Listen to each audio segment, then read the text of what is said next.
Hi, everyone. Welcome to A Word with Kellie Scott Reed. I'm here with Julius Olofsson. Hi, Julius. Where are you coming to us from? Hi, I'm in Stockholm, Sweden right now, where it's cold and dark. Uh, but I assume that you're a bit cold. Not dark right now, but it's a bit cold, I assume. Yes, it's Yeah, extremely cold. yeah. We are very similar in where, the days are very short, the nights are very long this time of year, but not quite as short and dark as yours, I don't No, think. Yeah, so but I think that literary heroes are it's difficult because I think that my background has always been in like movies. So I wanted to, like work with movies, and I wanted to be a director when I was young and naive and whatever you were back then. And I wanted to write scripts and whatnot. So I think that I started with that. So I've drifted in and out from reading during my, from late teens up until now. But I think that since 2017, I really kind of like, okay, but I really started reading books in a more like, a more like a steady pace, if you will. Mhm. But I think that, so I don't know if I have literary heroes, but I think that some authors I have read, both in Swedish and in English, have really kind of like stayed or affected me. I felt like, oh, this is really cool. Can you actually do this?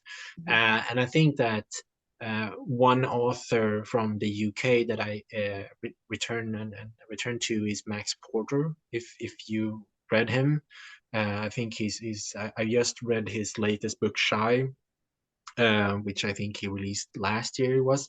And I think that he plays around with the prose in an interesting way, both what you can actually do and how, and also how it's like the actual template, or like how it looks, the visual feel. And I can like, if he feels like I want like the font to go like this, or I want the font to change in size or color or whatever, I'll do that. So I think that he plays around with it in a specific, interesting way. But I'm also drawn to like interesting stories and interesting stories, and a bit more, because what I write is usually I am unable to write a story that's like just a love story or whatever it could be, because I want, oh, but I want, can we have like a floating unicorn or something in there, and like then, so I want that oddness and the weird and the surreal. I love that, and I'm unable, as I said, to kind of like create just something, and then maybe that's like a flaw, or if it's a strength, I don't know right now.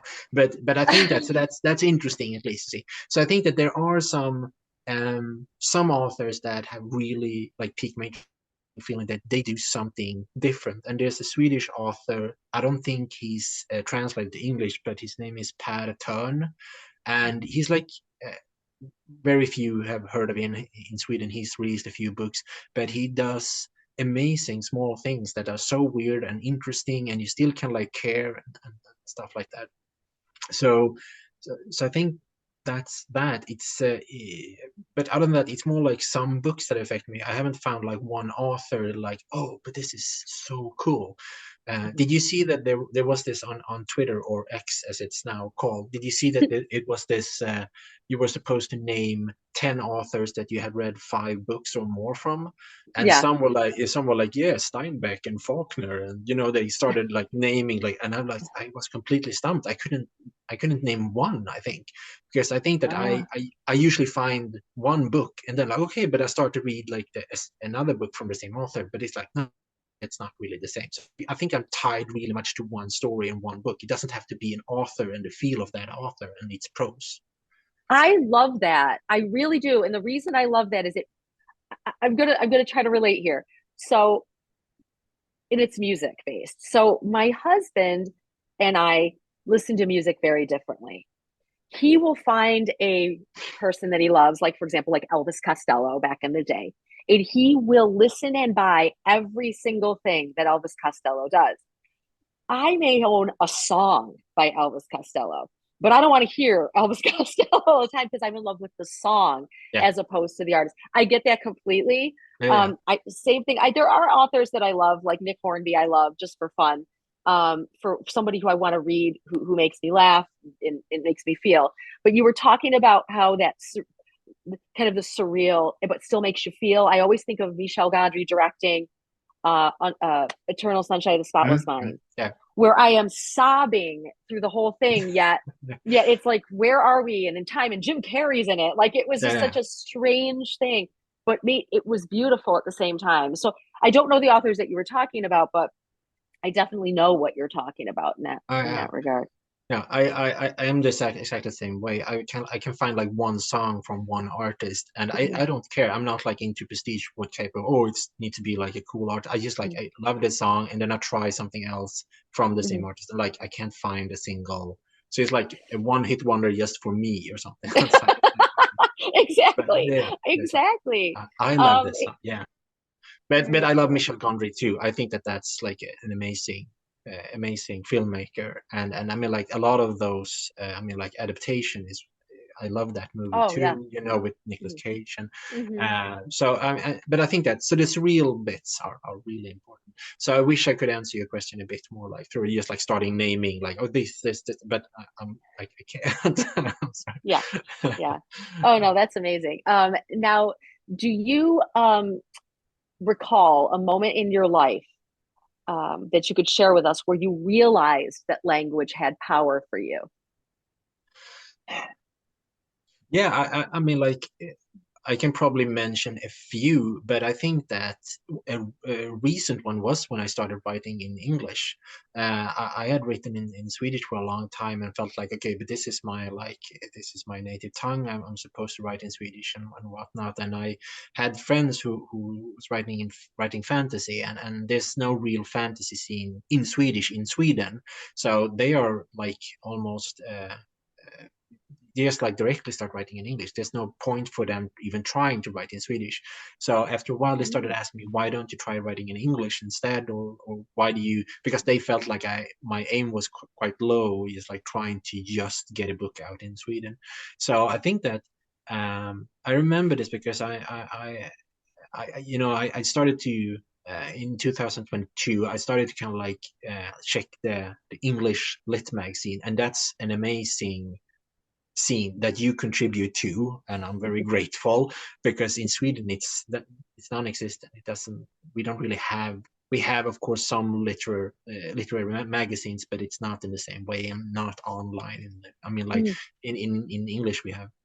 I mean, like hundreds, maybe thousands, or something. mhm, So in 2022, me and my wife we went to Edinburgh, and I was like going to different like bookstores, and I'm just like finding so many books that do the exact same thing that I want to do. And I wasn't like, I wasn't scared by this. I was more like, this is amazing. There is like there is an arena for the surreal, for the weird, for the oddities that I want to write, what I want to create. So what I did was basically I kind of like went to Edinburgh, and then I went home and like, okay, but let's try this flash fiction thing. And I had no idea is it gonna like pan out, because not writing in your native tongue is a bit like scary. And I mean, like, even talking to you, I mean, like, I've lectured in English, but I'm still like, oh, I'm gonna repeat myself or not find the same right words and stuff. So but what I did was I got my one day, I think it was in October 2022 or something, I got an email from this lit mag, and it was the first acceptance I got, and they were like, hey, we actually want to like publish this thing. And it was just like a small thing called Sacked, uh, um, and it was about like me getting fired constantly from jobs. So I sat on my bed and I was like, but they actually felt like this is good enough to publish. It's just a small thing, and it's just on this really small like lit mag, but still, it was like amazing.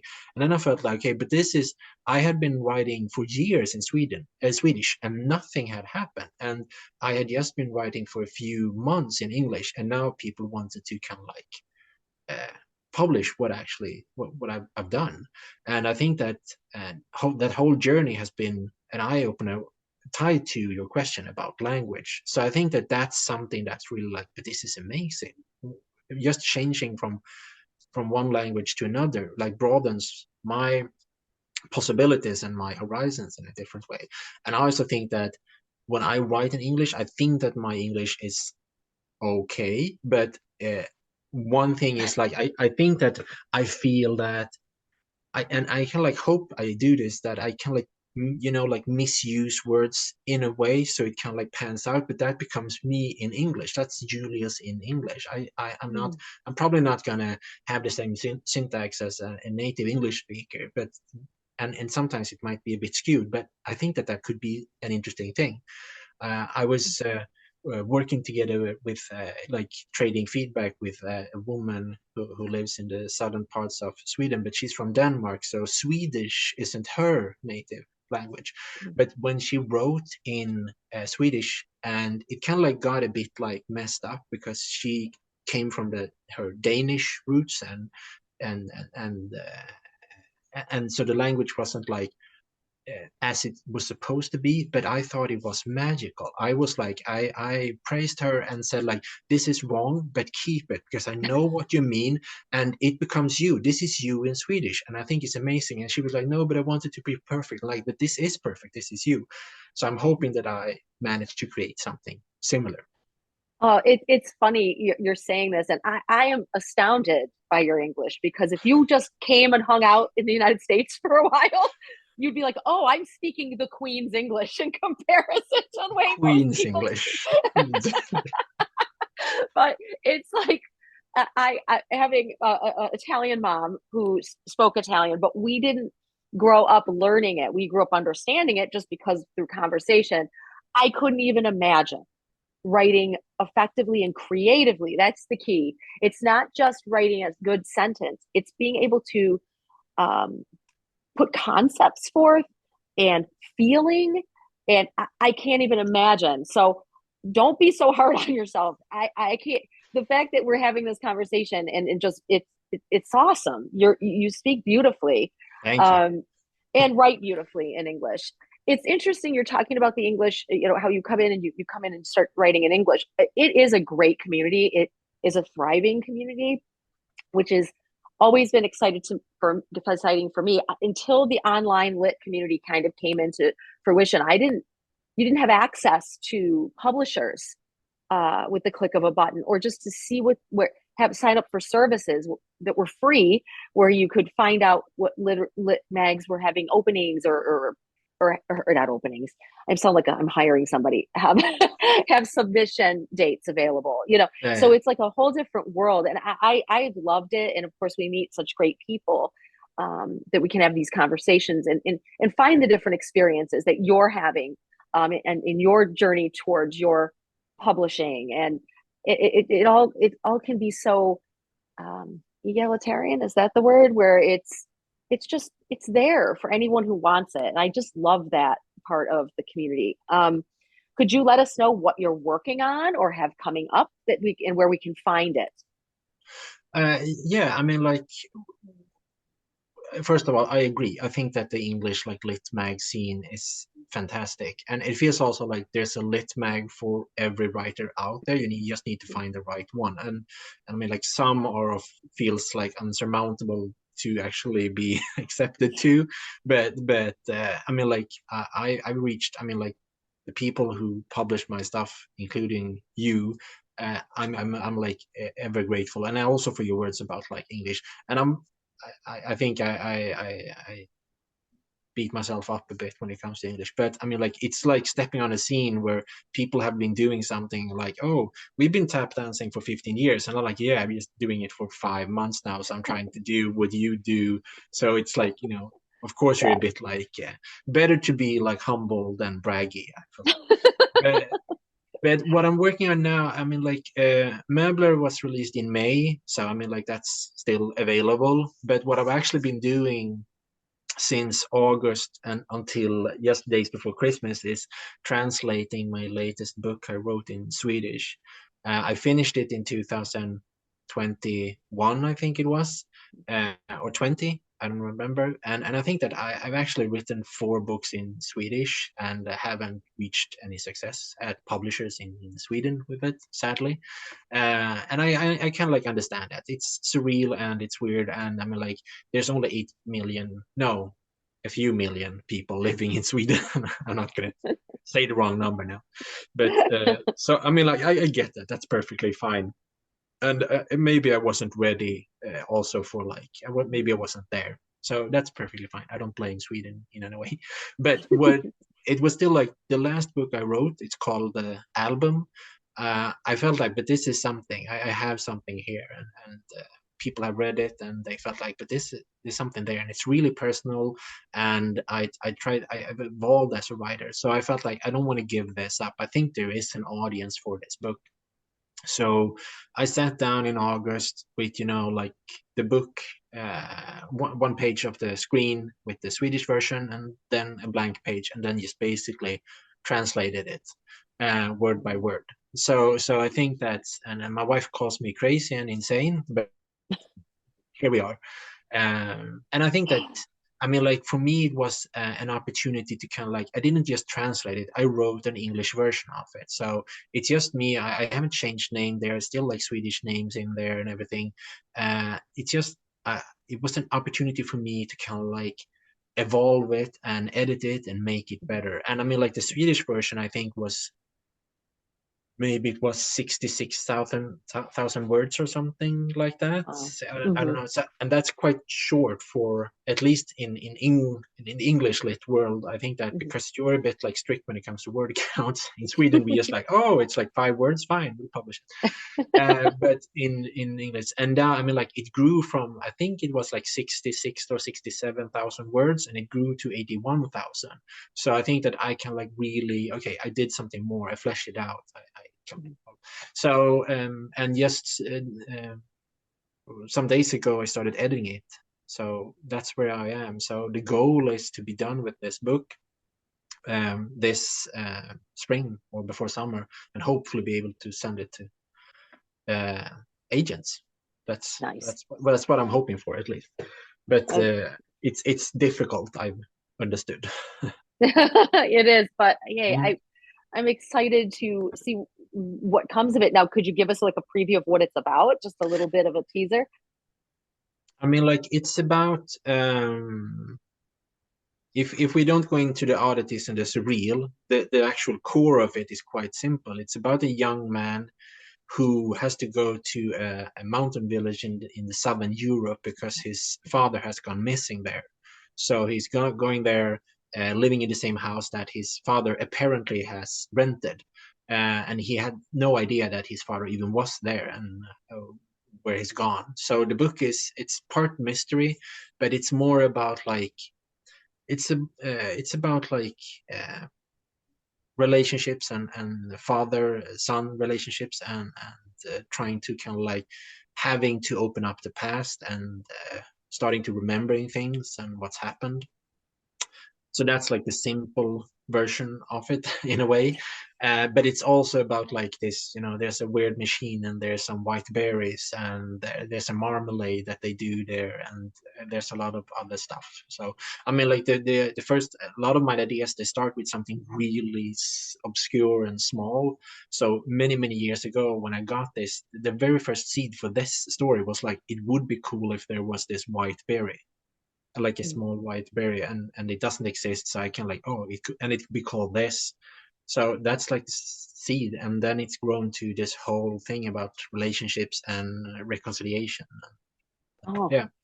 So I that sounds think that great. so I'm hoping, yeah. But I mean, like, have you any experience from working with agents? Because we don't have agents in Sweden. We just send it to the publisher. No, I haven't any experience in that at all. Um, not only because, and I'll be very frank, I didn't start submitting anything till 3 years ago. I was 50 years old when I first started trying to get work out there.